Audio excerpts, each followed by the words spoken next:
I'm Nikki Wicks. I've been cooking my whole life, but I'm always looking for new ways to make great food. It's easy to get stuck making the same meals day after day, so I'm travelling the world to gain ideas and inspiration for exciting new dishes you can make at home. Come on in, darling, here we go. She's the one, oh, don't you know? I'm under her spell. Oh, don't you know? The islands off Thailand are a popular spot for holidaymakers from all over the world. I'm in Koh Chang, an island of tropical forests, white sand beaches and small villages filled with the exciting aromas of Thai cuisine. Though it's the second largest island in Thailand, Koh Chang's permanent population is just 5,000. I'm visiting in the rainy season, and the pace is more relaxed than ever. Visiting at this time means you get whole stretches of beach to yourself and more of a chance to meet the locals. You might run the risk of the occasional storm, but I think it's worth it. Best way to start the day here is with a watermelon juice, so fresh, and a banana pancake. If you can get to your banana pancake before the local dogs do, it's a good day. That dog is very hopeful, but I don't think he's got a chance. I could sit around all day, but I'm here to find out more about authentic Thai cuisine. I'm meeting Ya, a local cooking teacher who is going to show me how to put together a classic Thai meal. We're heading to the markets to pick up ingredients to make tom kha gai, a spicy chicken soup. We need to buy some tomato. Small or large ones? We use both because this is sour, this is more sweet. Okay. We like to combine. So the unripe ones and the ripe ones for that sweet and sour. How many people are we cooking for? 20. No. Whoa! No, I'm kidding.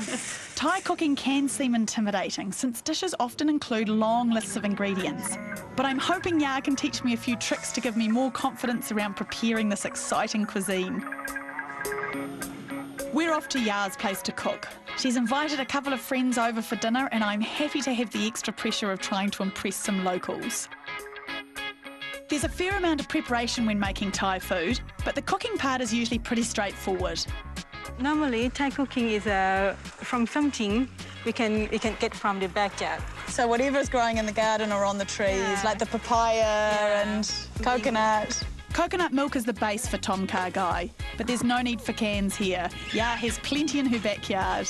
Coconut straight from the tree needs to be husked, shelled and grated before making coconut cream by separating the liquid from the flesh by hand. Oh, look at it squidging out in there. It's also good for the skin. Okay. Yeah. So my hands will look like the hands of a 16-year-old? Yeah. See the coconut cream. The next thing is the galangal. Galangal is a root that is related to ginger, but it has a more peppery citrus flavour. You can crush. Good when you're angry with someone, then you come back home, and then you can... Give it a good smash, come on. It's a Thai kitchen. A lot of action. That's good. Hitting tough herbs and spices allows the flavours to release. And it feels good too. OK, let's think about who I'm angry at. The flavour just kind of bursts out of there. That is beautiful. I want to bathe in it. The important thing in Thai kitchen, lemongrass. Yeah, and lemongrass is not really for eating. But it's too hard.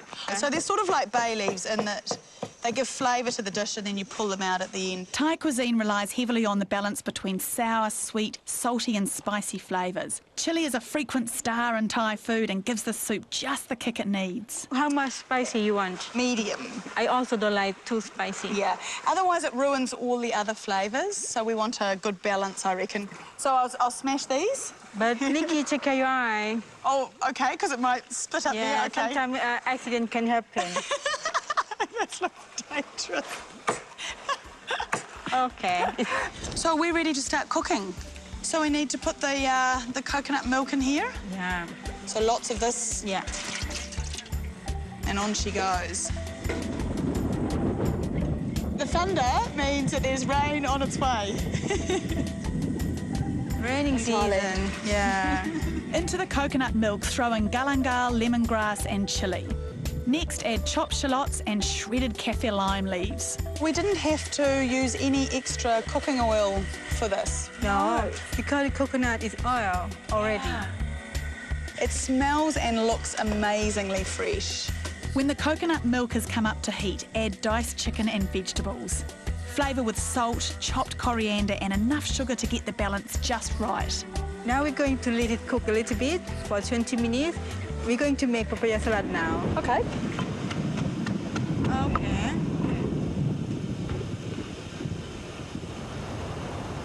I think it's the monsoon.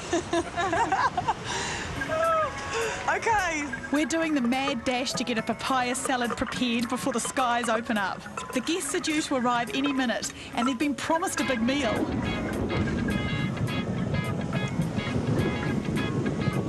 So romantic. Romantic, I like it. The weather is sort of creating a little bit of urgency here. It's the thing I love about cooking outdoors. I like it.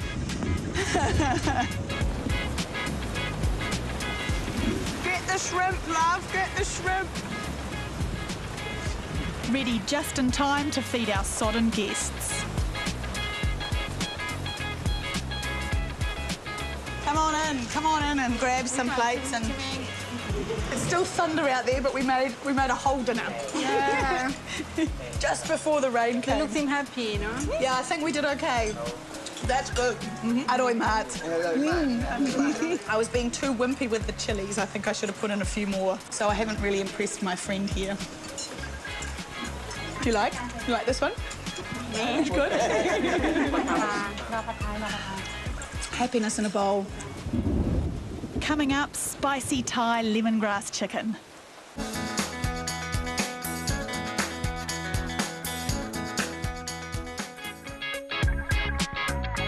Thai food is known for its exciting combination of tastes and textures. And with a few simple tips, you can capture the flavours at home. Today I'm going to make lemongrass chicken. And this uses the basic flavours of Thailand with ingredients that you can really easily find here. So I've got garlic, chilli, I've got my fresh ginger here, and of course, lemongrass. I'm going to put the chicken in a dry marinade for a start off. Then I'm just going to fry it off in a pan. It's really simple and quick. If ever I'm really busy and a little bit short of time to either feed myself or perhaps people who are coming over, this will be a dish that I quite often fall back on. With ginger, it can be a little bit fibrous, so I use this little ginger grater here. You can use an ordinary grater. I love the smell of fresh ginger. It really has a beautiful pungency. Let's get into this garlic. And I call this a dry marinade really simply because it doesn't have a lot of liquid. I'm just going to add a little squeeze of lemon juice, but that's it. You get the flavours imbued into the meat just by chopping up quite a lot of these beautiful herbs and spices.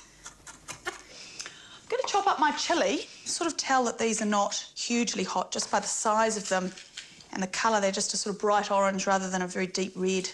They sort of flirt around the surface of your mouth, that sort of heat of these larger chillies. Flirty little things. All right. A nice big red onion. I just want to stir those around a little bit. Oh, that looks fantastic. So what I've got in there is my ginger, my garlic, my chilli and that red onion. And now, the star of the show, the lemongrass. Now, even though I say you don't always have to use exactly the ingredients in the recipes, if a dish is called lemongrass chicken, you do need to use lemongrass and you do need to use chicken. Lemongrass, it's an aromatic little herb, but boy, it's a toughie. So you really need to get out the big guns for this. And the best thing to do is just to give it a good smash. Whee! And you can either just pop it in like that and allow it to sort of infuse its flavours, but I don't mind giving it a quick chop so that we actually do end up eating it. Nice, really fine chop. If you can't find fresh, grab yourself a little jar of it, and it usually lasts quite well in the fridge. Whenever you are doing a marinade, you do need some sort of acid. That's what helps the flavours penetrate the meat. In this case, I'm using lemon, but that's why you'll always see a vinegar in a marinade or, you know, lime juice. Sometimes wine does the same thing. Now I'm going to grab my chicken thighs, and I'm just going to dice these up. Chicken thighs are beautiful and moist and they're tasty. Got a little bit more fat content in them than some of the other cuts. What that means to me is that this dish, it's great when you first cook it, and it's even better the next day. So in terms of portions, I've used about 2 to 3 thighs per person. One of the things I do notice that when we first start cooking a new recipe, a lot of us are a little bit light on flavour. Really hit it hard with the flavour. So a good dollop of salt in here and a good bit of black pepper. All right, now all I need to do is just pan fry this beautiful chicken and all those herbs off. Now I'm using rice bran oil today because it's got a really clean, neutral flavour. So at this stage, I don't need the chicken to be cooked all the way through, just getting some colour on it. Giving the pan a decent shake. You see sort of chefs doing that all the time. And the reason that they do that is so that you get your food spread quite evenly around a pan or a pot. And that's starting to look really gorgeous. It's got that caramelised kind of glossiness around it. And the one thing that's going to really help now is palm sugar. And I've got these beautiful little discs here. And I think I'll use about 2 today. And this is from the coconut palm. And I'm just going to grate around about 2 tablespoons in here.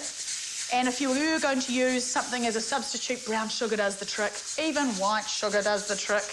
But this is particularly good, this palm sugar, because it is a bit more caramelly. Just need a little bit of water in here as well, because that sugar started to caramelise. And I want to capture some of that juice so I can have it with my rice. And all that needs to do now is just be on a little slow simmer so that all the flavours start really developing, and that gives me enough time to make a salad.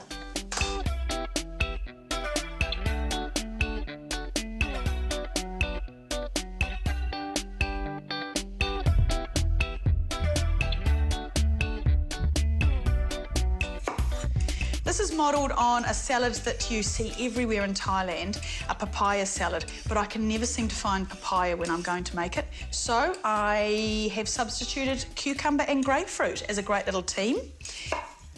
I'm just de-seeding this cucumber here because the seeds contain quite a lot of water, and if this salad is sitting around, then it can start to get a little bit watery.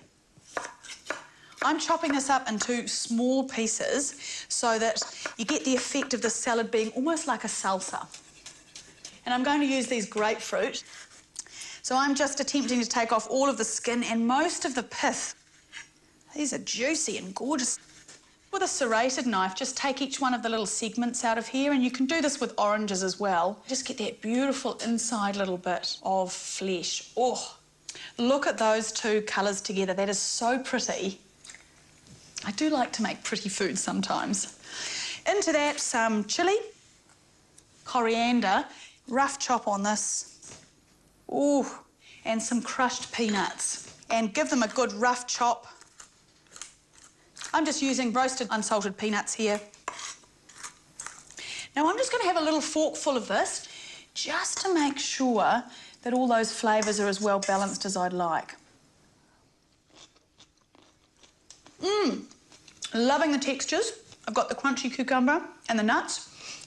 Needs a little something though. Needs a little bit of that lovely palm sugar grated over it. Always taste your food when you're cooking. I cannot believe the number of people that I watch cook a whole dish, a whole meal, and they've never actually stopped to taste any of it. You've really got to find out what sort of seasoning you might need. Let's have a taste now. You see? It was really worth that taste because now that has completely lifted the dish. Sugar, believe it or not, also brings chilli up in food, so I can straight away feel the heat as well. It's great. So let's now bring this up to heat just before we're ready to serve it. I've got some rice, which is all ready to go with it, and I've got my gorgeous salad. And I'm going to do my rice just as they do in Thailand, which is to sort of arrange it in a lovely little mound on the plate. And in order to do that, you just need to get a little bowl, pack it full of rice, and then turn it upside down on your plate. Just gently lift that off. Look at that. Beautiful. Now our little salad in a little dish. Just need a little dish because it's a very intensely flavoured salad. Pop that there. And now our chicken. Can't you see? Can't you tell? I'm under This is such a heroic dish and it's so easy to prepare. Coming up, 2 fruity and delicious dessert ideas. Don't you know?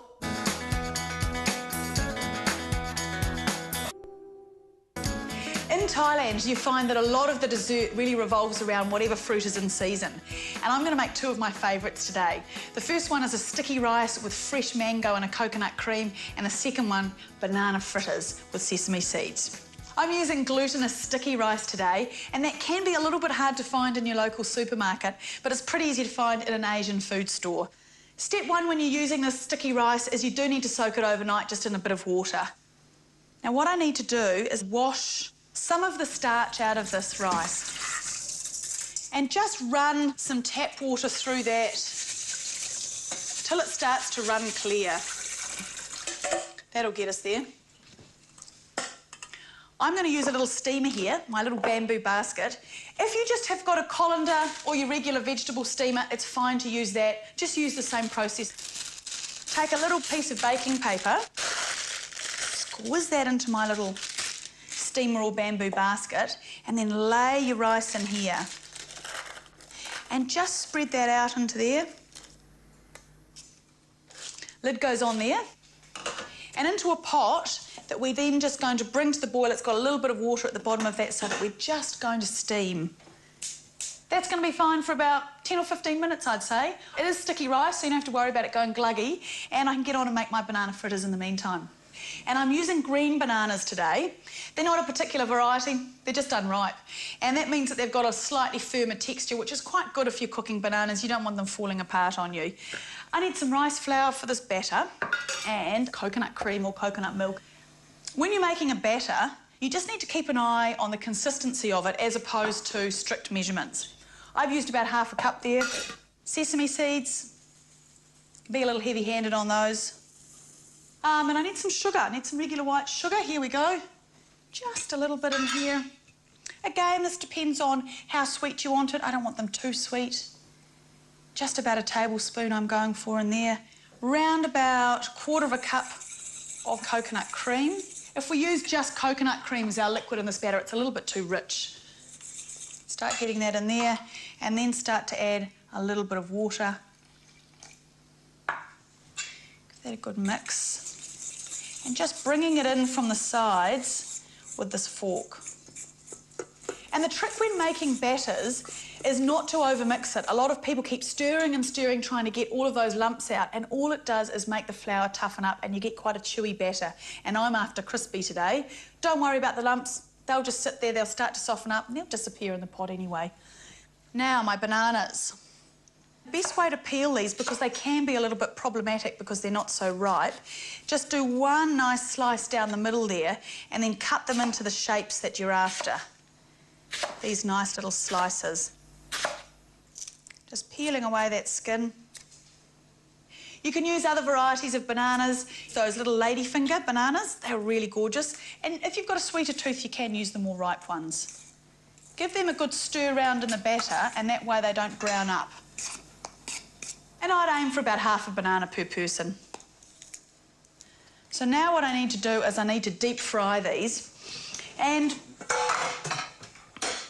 I don't own a deep fryer, because if you use a tiny little pot, then you actually don't need to use heaps and heaps of oil. You don't want that oil to be boiling in your pot prior to you putting your fritters in. As soon as the fritters do get in there, that'll create some bubble, but if it's bubbling before that, you've really got a fire hazard on your hands. When you're working with oil, start on about a medium heat. Turn it up a little bit if you need to, down if it's getting too hot, but start with that medium. I just put my first little tester in there and it instantly should start bubbling up. Nice, light, lots of little bubbles, and then you know it's at the right temperature.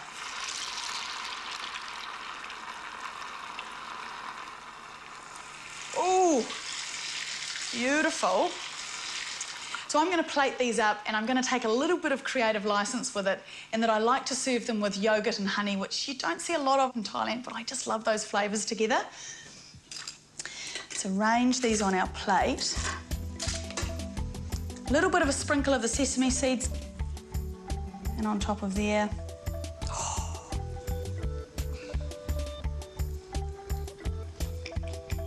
Oh, they're gorgeous.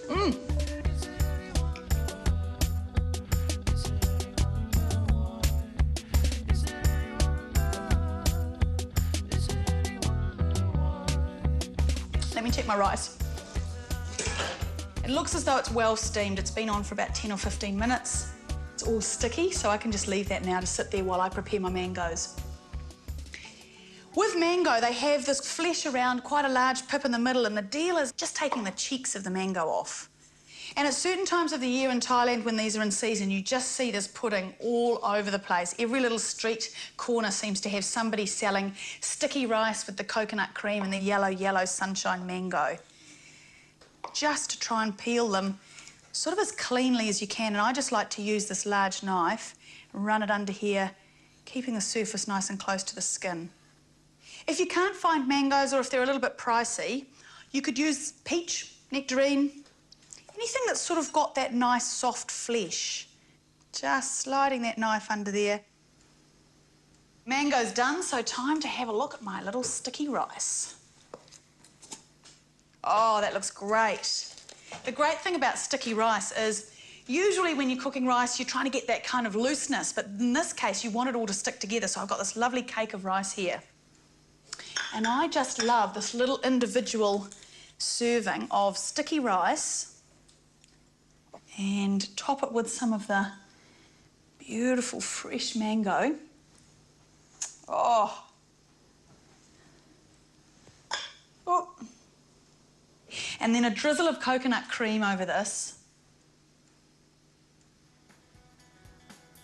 I'm just going to garnish these with some black sesame seeds because they look so beautiful. So there are two fruity Thai desserts, and I always think there's something quite impressive in offering a choice at dessert time.